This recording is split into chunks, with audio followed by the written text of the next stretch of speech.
Well, oh, recording in progress. There we go.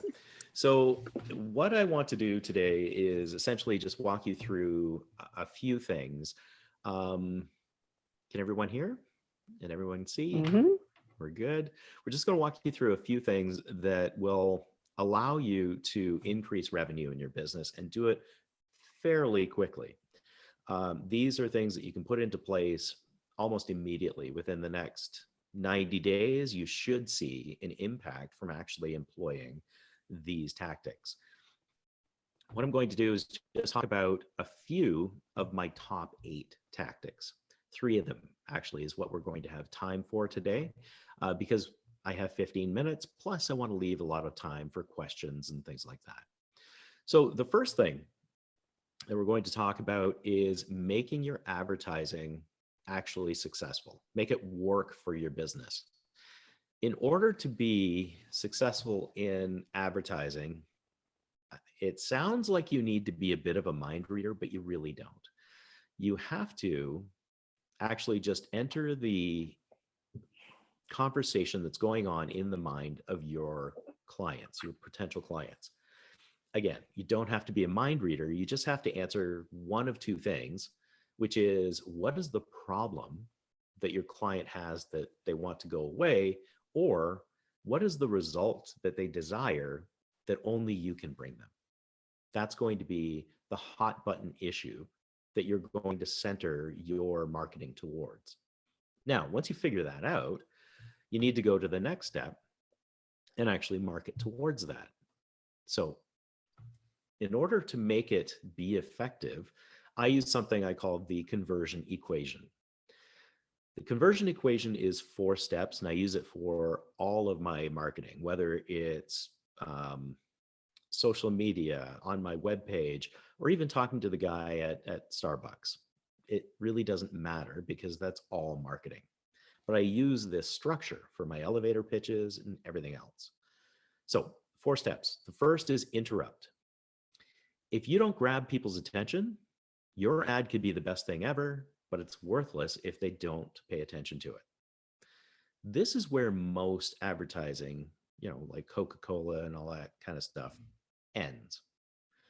They grab your attention long enough to make an imprint and then they leave because they have nothing else new to say.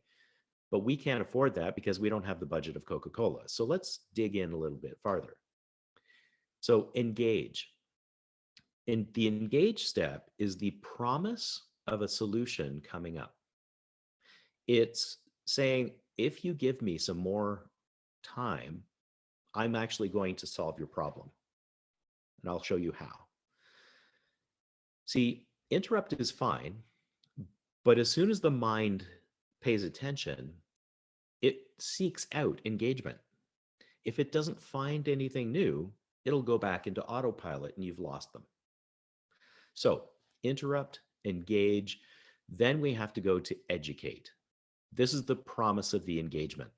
This is your playground. This is where you get to prove without a shadow of a doubt that you can solve the problem that they have. You can bring them the desired result that they don't have yet, and that you can do it better than any of your competition. Finally, the offer is the fourth and final piece of the conversion equation. The offer, there's one of two ways to make it so irresistible that your clients can't say no. One way is you make it so big, so extravagant that it's a once in a lifetime deal and you lose your shirt. So let's go the other way. Let's make it so small, so easy to understand, and risk free that they say yes. The secret here is you could also use it as a free offering, a free report, an industry report, a white paper, a survey, whatever, and use it as something to actually further educate your clients and bring them in. You don't have all the time in the world to educate. In a social media post, you have a certain amount of characters. If you're advertising on TV, what do you get? 30 seconds? So if you promise that you're going to solve their issue, give them a glimpse of it, and then the offer actually helps educate them. That's a great way to go to. One of my clients calls it selling the grape before the bunch before the vineyard. Someone else likes selling jelly beans. It's the same kind of thing, right? You just get your foot in the door and make it risk-free. Now, why is the conversion equation so important? Can we all agree that we're basically drowning in advertising these days? It's everywhere. You look at your phone, open your laptop, you walk down the street. I bought bananas with a sticker for a Disney Plus movie on it, on a banana. Like, come on. It's everywhere. So we tune it out, right? Because of that, it takes 20 to 100 touch points for those nothing goes better with Coke ads to actually make a buying decision. Again, if you have Coke's budget for advertising, you can do that. You can get away with it. We don't. So let's use the conversion equation to reduce that 20 to 100 touch points down to 5 to 12 touch points. Okay? It makes it effective. It brings them in. And 5 to 12 is much better than 20 to 100, but it's still not 1. It's still not 2. Most of the people I talk to follow up with their clients maybe 3 times, and then they feel like they're pestering. But the fact is, that's a great area of opportunity right off the bat. Follow up with your potential clients at least 5 times, but do it in a way that is offering them service, not a salesy hard pitch.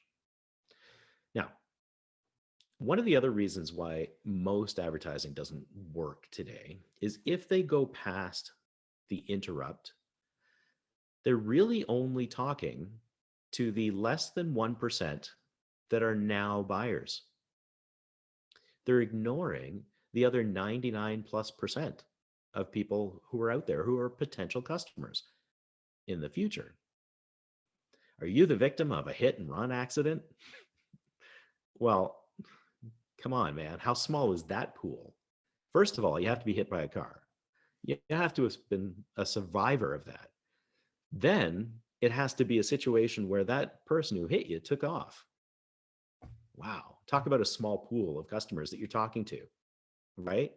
So let's broaden the scope and actually educate the future buyers who are asking, why should I buy in the first place? The soon-to-be buyers who are trying to talk themselves out of it. Why shouldn't I buy is what they're asking at this point. And this is where objections actually come up, not at the point of sale like most people think. So if you can give them the benefits of ownership, overcome the objections of ownership, and then give them vendor selection information to bring them to you, your name should be the only one on their lips when they get to that less than 1%. Let's take a look at some examples of how not to do it before we get into an example of the conversion equation actually working for you. So I pick on poor Gary here, but honestly, you don't have to go far on the internet to actually find a website just like this. There's no interrupt. There's no engage. There's some educate on here, but you'll notice it's all about Gary. It's nothing to do with his clients. And then the offer, what is it? Contact Gary, some phone numbers, free consultation. Yikes. Not a really compelling offer, right? And then I have to say, professionals are probably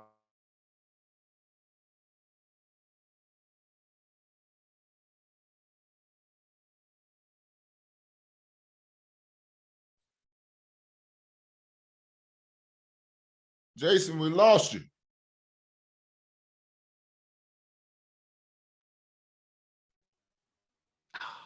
Oh no. okay. There, I lost can hear Jason. you now. We're back. I can You're hear you back. now. Okay, you're back. Damn ahead. Zoom. So another example of something that's poor. You probably didn't hear me talk about the chiropractor, right? No. Okay.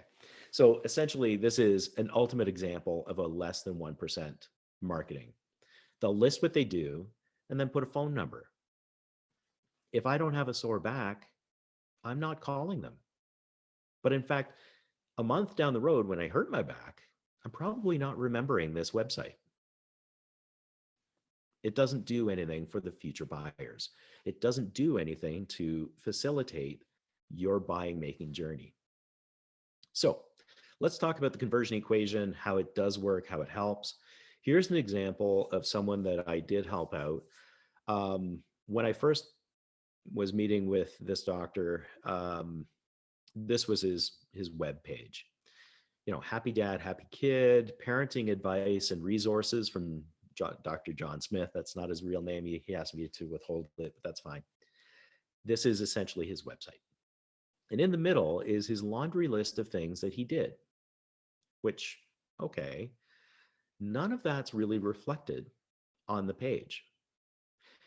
In the educate section, if you really want to call it, underneath his video, he talks about having hundreds of articles to look through.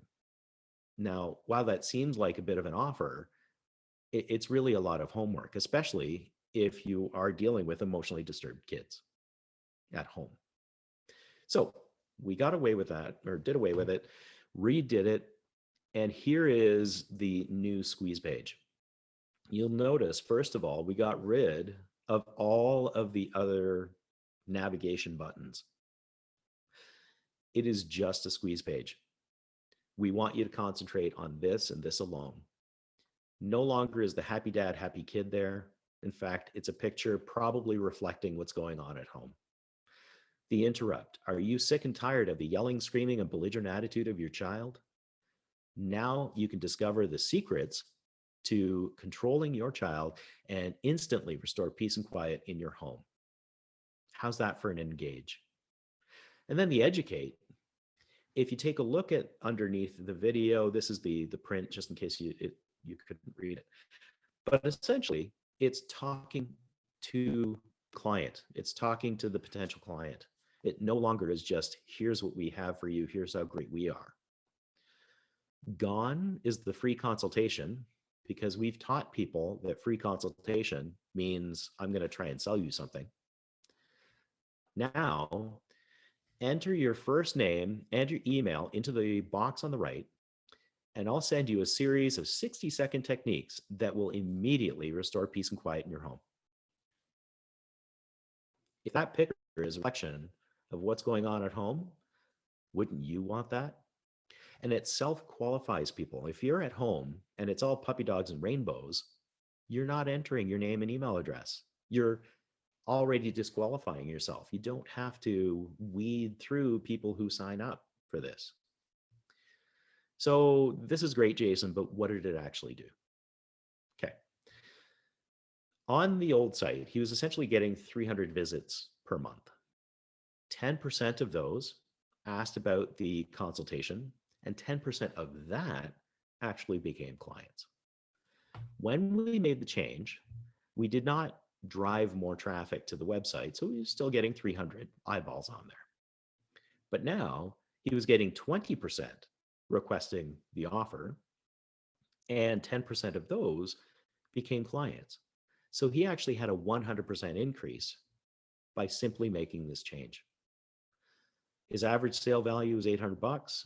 That's $2,400 per month, or $28,800 in a year, simply by talking to the clients in the way that they want to be talked to, rather than trying to pitch them into a sale.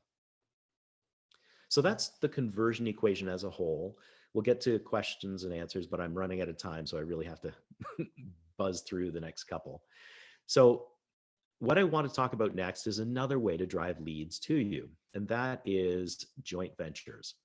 Joint ventures involves two or more businesses that come together in a partnership to deal with the same pool of customers, usually with a revenue share agreement attached to it. Now, the key is making sure that they do deal with the same customer, but they're not direct competition. So how do I do that? how do I find people who are dealing with my customer but aren't competing with me? I like to use the wedding industry because whether you're married or not, you kind of get exactly what goes on, right? At the top is the jeweler because nothing really happens until someone gets on their knee and proposes to someone else. And generally, there's an exchange of jewelry, right? So that's the top of the chain. Then you have the wedding planner. You've got the church, chapel, or other venue. You've got the reception venue, the wedding dress, the florist. You've got the wedding cake. You have the printer. There's probably tons of others like the photographer and all that kind of stuff. But we'll take this as the chain. And we'll use the florist as the example. Here's how lucrative this could be for the florist. Everyone above them on the chain can easily send referrals to that florist. Everyone below is perfectly positioned to receive referrals from the florist. So, do you think that the florist could obtain just one from all of the above? Not one each from the jeweler, the wedding planner, etc., but just one a month. Sure, sounds reasonable, right? And next, could they send one referral each to the wedding cake baker as well as the printer? Yeah, sounds reasonable. So if the average price for a wedding for the florist is $3,000, then just one single referral per month would add up to $36,000 per year. Then, if the average sales price of the wedding cake is $3,000 and they've negotiated a 10% referral fee, then they get an extra $3,600 at the end of the year. Same thing for the printer. If it's $1,000, they get an extra $1,200 at the end of the year. Put all of that together, $40,800 in annual revenue, and it's super, super conservative. Here's why.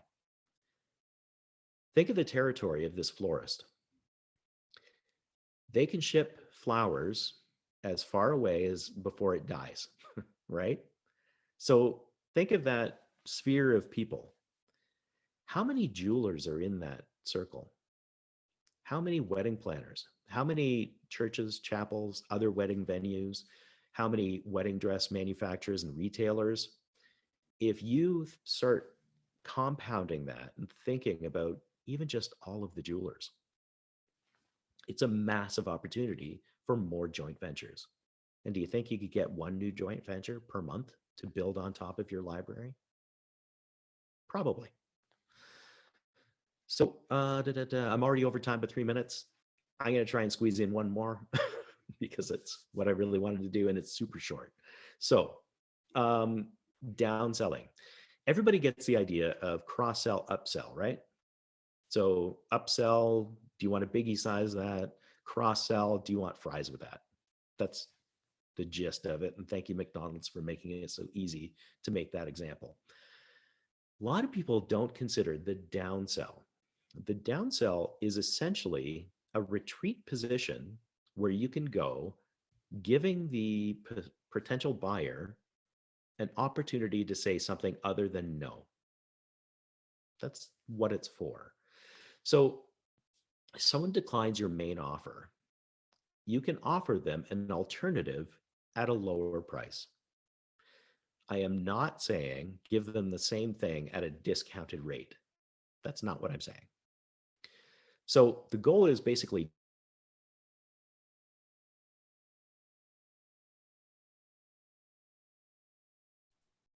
We've lost you again. Lost you again, Jason. Jason, you're muted. Or something like that. Jason.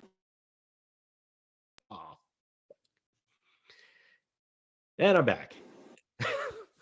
Are we back? Awesome. All right. So the health club example, I was just going through that of a downsell, basically 1-year gold membership program. You don't want that? No problem. We've got a 90-day health makeover membership for you. It's going to be perfect. Get trim for, well, now for the fall. You don't want that? Cool. We've got a 1-week trial membership. These are examples of downsells. The example of the florist, $50 for a dozen roses, but if they could come up with one $25 alternative downsell from that they could sell every single day, then that's another $8,000 annually just by having a retreat position and customers instead of people just saying no. So anyway, that's a lot. And I've talked for 20 minutes instead of 15. Thank you for indulging me. But that's just the tip of the iceberg of the things that I do for clients. So hopefully you can take these things and actually make them into your own. And there we go. I'm going to stop sharing. And I would love to hear how these things actually work out for you. That's my ask. And I'll turn it back to you, AJ.